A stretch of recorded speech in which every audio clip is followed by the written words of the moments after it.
સર્વના ઈષ્ટદેવને વંદન, સર્વના ગુરુદેવને વંદન.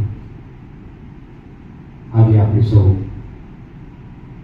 માતુશ્રી આપણા સૌના ખૂબ જ નિકટથી જોડાયેલા, પરિચયમાં આવેલા સાથી, આપણા સંગાથી, આપણા મિત્ર, આપણા રાહબર. બે શબ્દોમાં કહીએ તો એક સાચા અર્થમાં ભગવાનના ભક્ત એવા સરલાબેન નવીનચંદ્ર જોશીની યાદ કરવા માટે ઉપસ્થિત થયા છે.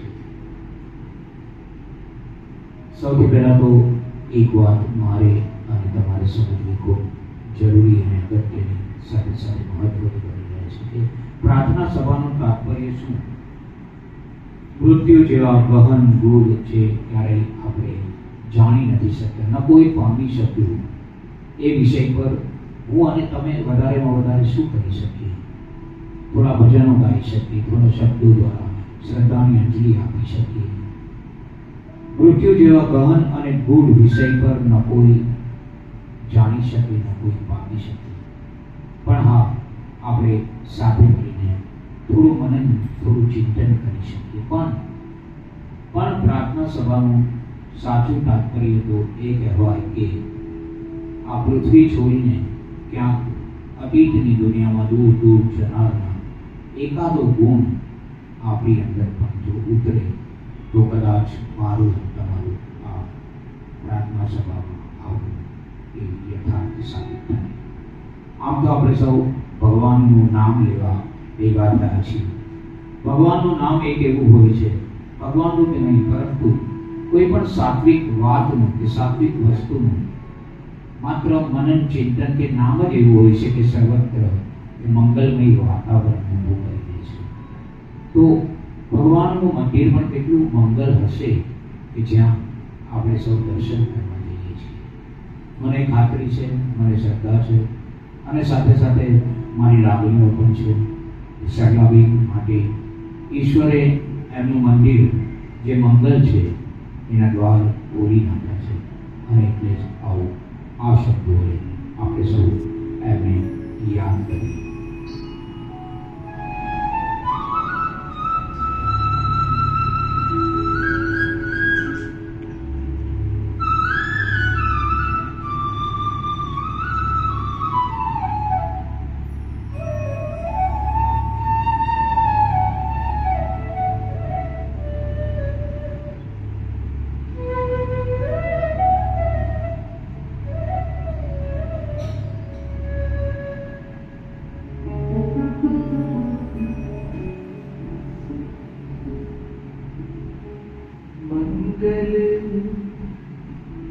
मंदिर खोलो, दयामय मंदिर खोलो, मंगल मंदिर खोलो, दयामय मंदिर खोलो.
शिशु ने